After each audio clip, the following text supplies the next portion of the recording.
Insurance. Oh, it's a fun topic. It's an important topic, though, because as Ontarians, we pay the second highest car insurance premiums in Canada, and it's about to get worse.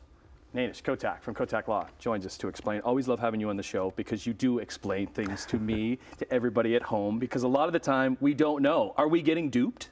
Oh, absolutely, we're getting duped. Let's look at auto insurance. It's really like a tax. We have to have it. And there have been record profits over the past, I would say, 5-6 years, and certainly through the pandemic. In fact, from 2017 to 2020, our auto insurance premiums went up by 20%. In 2020, the height of the pandemic, the insurance industry, the auto insurance in Ontario profit ratio was 27.6%. FSRA, the regulatory authority for them, recommends a 5%. Go to 2021. Most insurance companies, auto insurance companies, get premium approval increases. There's an article, in fact, from Canadian Underwriter, 2022, very recently, that says that for every $100 of premium collected, only $58.4 was paid out for claims. You've not seen that type of ratio, really, I think, twice since 1975. So, and in fact, studies, there's been independent studies, a study in 2020, Professor Fred Lazar of York University Schulich Institute said that Ontario residents have overpaid auto insurance between 2010 to 2017 by $5.98 billion. We've overpaid. What can we do? Okay, well, listen, there's a lot of things that can be done. First of all, you talk to your MPPs about it. A lot of them don't know what is happening, in fact. Shop around, get a better price if you can.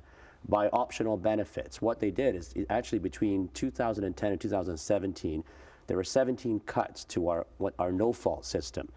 Those things that got cut, now you can buy them back very cheaply. Are they giving us those little crumbs with all this no-fault stuff? Because okay, yeah. then we're not asking as many questions because like, oh, we get a couple of no-faults, no-fault accidents. Well, let me explain how the auto insurance compensation system works very briefly. We have a two-tier system.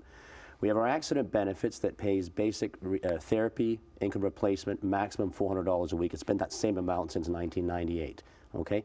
Now, most people, they consider their injuries minor. You get $3,500 worth of therapy. After that, it falls on the taxpayer on OHIP, despite all the auto insurance we pay. We can sue if your injuries are permanent and serious, then you get money for pain and suffering. But here's the kicker. There's a secret deductible of over $41,000 that goes back to insurance companies that they withhold that. Let's say your jury says, hey, your case is worth $50,000. You get less than $9,000 because the insurance company gets to keep it and the jury doesn't know. It's a secret deductible. There's something wrong with our system. Because so you can shop around, but they're only going to give you the rates that they're rates. The rates aren't drastically different from company to company. That's correct. We clearly overpay, and you can look at different regions, different cities. Arbitrarily, their rates are much higher than others. Sometimes that may be justified if you look at the accident rates. Often it's not. Often the stats are off, and it's not. What we do know here, the pandemic, in fact, was a windfall for auto insurance companies. They were offering these theoretical rebates in 2020.